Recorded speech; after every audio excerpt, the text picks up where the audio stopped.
The doors of Harbor Lights Café slammed hard against the wall from a powerful ocean wind at the exact moment a cup of hot coffee slipped from the waitress's hands and spilled right in front of the old man's wheelchair, while loud laughter from several young men instantly echoed through the entire café. "Careful there, old man, or you'll probably say this was another war injury," a guy in a black Yankees cap shouted loudly, making sure every customer inside could hear him. Several people at nearby tables exchanged uncomfortable glances, but no one stepped in. The elderly man wearing a dark green United States Marine Corps jacket slowly lifted his eyes from the wooden box resting on his lap and silently looked at the young man with such calm and heavy seriousness that the laughter around the room faded for a brief moment on its own. His name was Raymond Carter, and every Friday at exactly 2 o'clock in the afternoon, he arrived at Harbor Lights Café on the Norfolk waterfront in Virginia, where he always sat at the same table beside the large panoramic window overlooking the naval harbor and the U.S. Navy ships moving through the gray Atlantic water. The cafe staff had memorized his routine long ago because Raymond always ordered black coffee without sugar, 1 slice of apple pie, and stayed for exactly 90 minutes, never longer and never shorter, before quietly leaving again beneath the sound of crashing waves and screaming seagulls over the docks.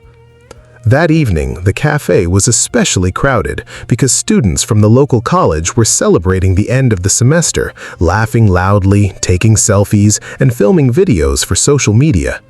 Among them sat 3 young men who had been staring at the old veteran for several minutes already. The loudest one was Tyler Morgan, the son of a wealthy local businessman who had spent most of his life believing every joke he made deserved attention and applause. He looked at Raymond with a crooked smile, as if the old man sitting alone by the window was not a human being, but simply another opportunity for entertainment. "Look at him, he's even wearing a Marine jacket," Tyler mocked while pulling out his phone. 100% one of those fake veterans who love getting sympathy from people. His friends burst into laughter, while another immediately started recording video. Raymond acted as if he heard nothing.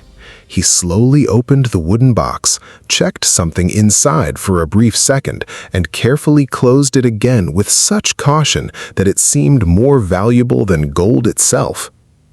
Sophie, the young waitress who had been working at the cafe for barely 2 months, noticed the tension in his hands immediately. She wanted to say something to the boys, but fear held her back because she did not want the situation to explode into something worse. "Hey, old man, where did you serve? TikTok army?" Tyler shouted across the cafe, causing several nearby conversations to suddenly stop. Raymond slowly lifted his coffee cup, took a calm sip, and only then quietly answered, "I served where good men died very young." A brief silence fell across the room, but Tyler only smirked and laughed again. "Ho-ho! Listen to that! He's dramatic too. Maybe we should all stand up and clap for him?" Raymond said nothing else. His eyes remained fixed on the dark water outside the window, where a Navy destroyer slowly moved through the harbor. It seemed as if he had stopped caring about words like these many years ago. But no one inside the cafe could possibly know that inside the old wooden box were photographs of fallen Marines, a blood-stained military dog tag, and a medal Raymond had never been able to wear after the night in Fallujah when he pulled 7 of his men out of a burning convoy, but left both of his own legs behind in the fire. Tyler Morgan leaned back in his chair with a satisfied grin as he watched the video of the old veteran in the wheelchair quickly gaining views on his phone, while his friends laughed louder every time a new mocking comment appeared beneath the post. The atmosphere inside Harbor Lights Café had changed completely. Most of the customers had already realized the situation had gone far beyond a harmless joke, yet no one seemed willing to interfere. Raymond Carter remained seated by the window, as calm as ever, looking almost untouched by the noise around him, although Sophie noticed how tightly his pale fingers were gripping the edge of the wooden box on his lap. "Look at him. One of Tyler's friends laughed. He's probably been practicing this old sad hero act for years. Tyler stood up slowly and walked towards Raymond's table while deliberately keeping his phone raised so the camera could record every second. Several people in the cafe visibly tensed, but still nobody spoke. Sophie quickly stepped out from behind the counter because she felt something bad was about to happen. "So about it, hero," Tyler said mockingly as he stopped beside the table. "Maybe you should show us those medals of yours, or did you buy them from some military souvenir shop?" Raymond slowly turned his head and looked directly at him with eyes that carried no fear, no anger, and no humiliation. There was only the exhaustion of a man who had seen things far worse than a group of drunk college boys holding phones in their hands. "Son," Raymond said quietly, "don't touch things you could never understand." But Tyler was already intoxicated by the attention. He reached towards the wooden box and pushed it lightly with his fingertips. The moment he touched it, the atmosphere inside the cafe shifted so suddenly that everyone in the room felt it. Raymond moved with shocking speed and grabbed Tyler's wrist before anyone even realized what had happened. The movement was fast, precise, and controlled, so unexpected that Tyler nearly dropped his phone onto the floor. "Did you all see that?" Tyler shouted as he pulled his arm back. "This psycho just assaulted me." He looked around the room desperately for support, but the customers only stared at him in silence. Sophie stepped closer to Raymond, clearly nervous now. "Mr. Carter, should I call security?" she whispered. "There's no need for that, miss," Raymond answered calmly as he released Tyler's wrist. "Some men fight wars because of pride. Others fight just to make it home alive." Tyler forced a nervous smile, trying to hide the fear that had flashed through him during that brief moment.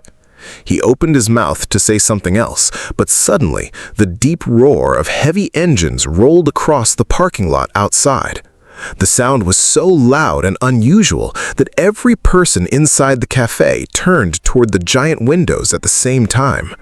One after another, black military SUVs marked with United States Marine Corps insignias pulled into the parking lot and stopped directly outside Harbor Lights Cafe. Their doors opened almost simultaneously, and several men in military uniforms stepped out with calm, disciplined movements and expressions so serious that every trace of laughter disappeared from the room entirely. Sophie noticed Raymond slowly glance down at his old military-issued watch. It was exactly 3:15 p.m. "They're 15 minutes late," he quietly murmured to himself. A few seconds later, the cafe doors opened again and 6 Marines entered behind a silver-haired colonel dressed in full formal uniform. The silence inside became so complete that the only sound remaining was the distant crashing of ocean waves against the docks outside. The colonel slowly scanned the room until his eyes landed on Raymond Carter. The instant he recognized the old veteran, he straightened sharply and raised a perfect Marine salute. "Sergeant Raymond Carter, the United States Marine Corps does not forget its heroes."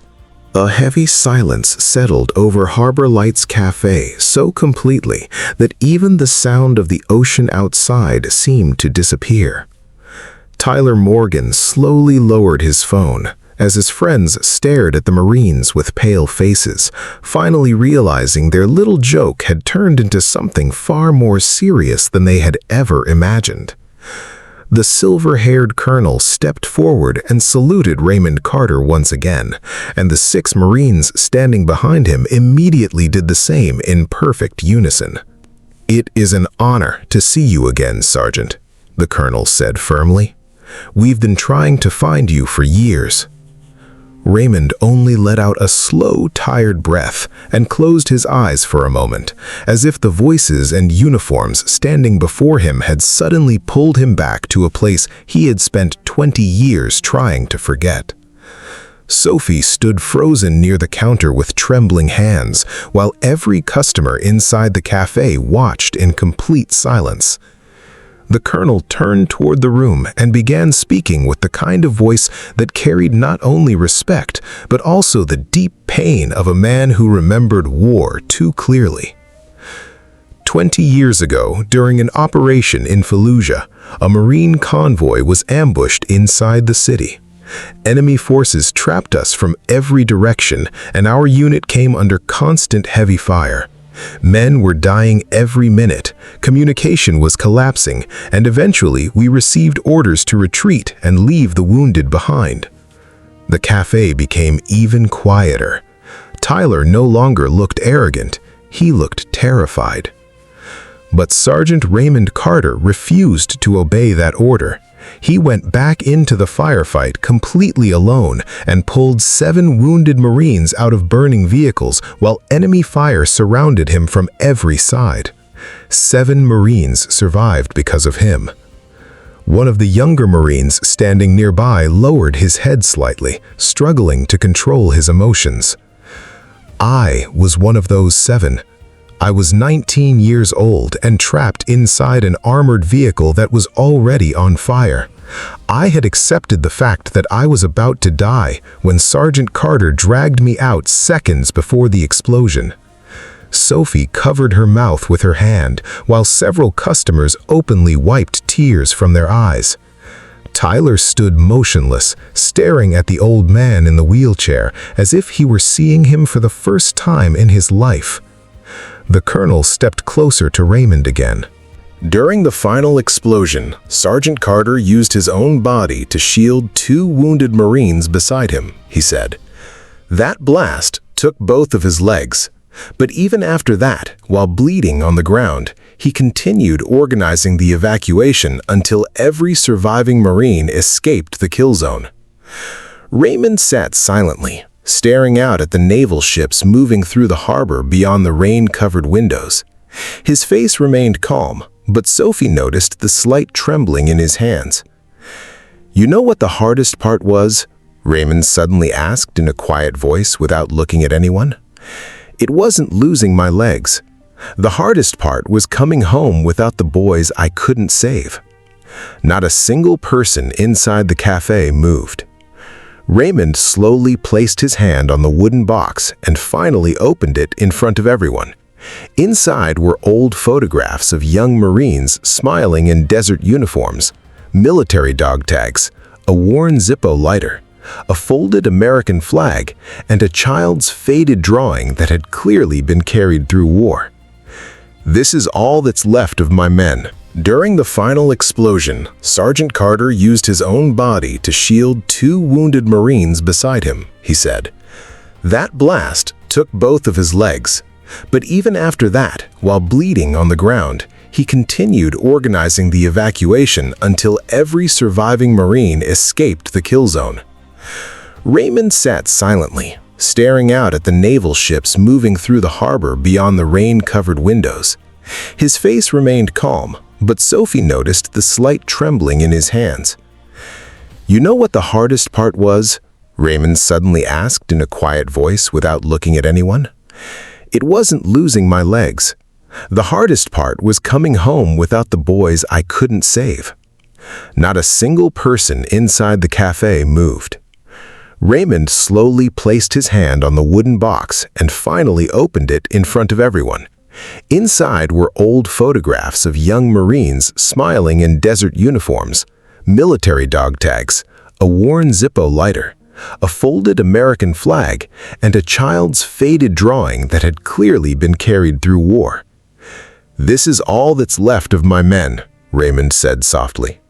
"I come here every Friday because this harbor was the last place we stood together before deployment. I promised them that as long as I was alive, none of them would ever be forgotten." Tyler suddenly took a nervous step forward, his voice now weak and uncertain. "Sir, I didn't know. We were just joking." "That's the problem, son. People are always ready to judge lives they know absolutely nothing about." At that moment, one of the Marines stepped forward, holding a small dark blue case in his hands. The colonel carefully opened it, revealing a shining silver military medal beneath the café lights. "Sergeant Raymond Carter, For extraordinary bravery, sacrifice, and devotion to your fellow Marines, the United States Marine Corps is honored to present you with the Navy Cross, a medal you should have received 20 years ago. Sophie was the first person to cry openly. Others soon followed. And Tyler Morgan stood frozen in place, realizing that every cruel word he had spoken now felt heavier than anything he had ever carried. 6 months passed after the night that changed Harbor Lights Café forever, but people across Norfolk still talked about the old Marine in the wheelchair who had silently earned the respect of an entire room without ever raising his voice. The video Tyler Morgan originally uploaded to mock Raymond Carter had spread across the entire country, but now millions of people watched it for a completely different reason. For some, it became a lesson about respect. For others, a reminder of the true cost of war. And for Tyler himself, it became the greatest shame he had ever carried. Every Friday at exactly 2 o'clock in the afternoon, Raymond Carter still arrived at the same table beside the large harbor window. The only difference now was that he was rarely alone. Veterans from different wars often joined him, along with young Marines, Navy officers, families of fallen soldiers, and even strangers who simply wanted to shake his hand in silence. Sophie requested permanent Friday shifts because she never wanted to miss the old veteran's visits again. By the time Raymond entered the cafe, his black coffee and slice of apple pie were already waiting for him at table 6. One cold November afternoon, thick gray fog covered the Atlantic coastline while violent waves crashed against the docks outside Harbor Lights Café, hard enough to shake the windows. Sophie immediately sensed something was wrong the moment Raymond rolled through the front door. He looked weaker than usual, and his hands trembled noticeably while holding the wooden box on his lap. "Mr. Carter, should I call a doctor?" Sophie asked quietly as she helped guide his wheelchair toward the table.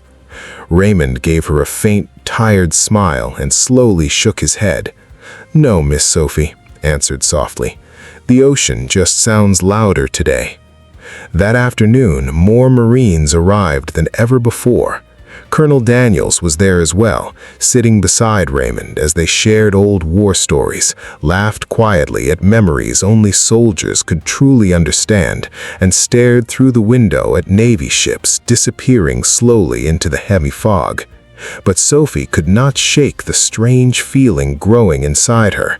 She noticed Raymond drifting into silence more often than usual, staring down at the wooden box as if his thoughts were already somewhere far away. At exactly 3:28 p.m., Raymond slowly opened the box and carefully removed an old photograph.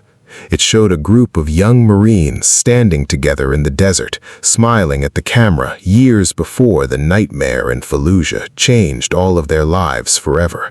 "You know what scared me most after the war?" Raymond asked quietly while staring at the picture. "I was afraid one day people would forget these boys ever existed." The cafe became completely silent, except for the sound of rain striking the windows.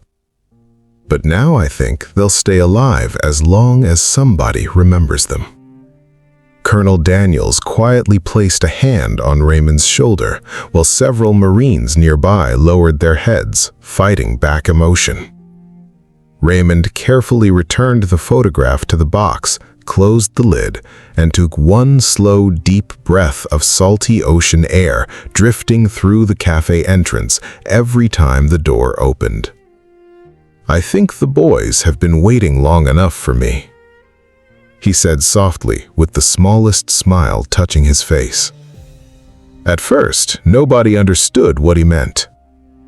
Then, a few seconds later, Sophie noticed Raymond's hand slowly slide away from the wooden box. He passed away peacefully in his chair beside the same harbor window where he had spent years honoring the men he loved and lost. There was no fear on his face, no pain, only quiet peace, as if after all those years he had finally reunited with the Marines he had carried in his heart every single Friday. That evening, not a single person inside Harbor Lights Cafe could hold back tears. The Marines stood silently from their seats and gave Raymond Carter one final salute, honoring the man who had remained loyal to his promise until his very last breath. 1 week later, a small bronze plaque appeared beside Table 6. Sergeant Raymond Carter, United States Marine, brother, hero, a man who never forgot his own. The wooden box remained inside the cafe, behind protective glass near the harbor window. Customers could still see the old photographs, military dog tags, worn Zippo lighter, and folded American flag resting inside. Silent reminders of the men whose stories were never allowed to disappear. And every Friday at exactly 2 o'clock in the afternoon, someone still placed a cup of black coffee and a slice of apple pie on Table 6, as if the old Marine had only stepped outside for a moment to look at the ocean once again.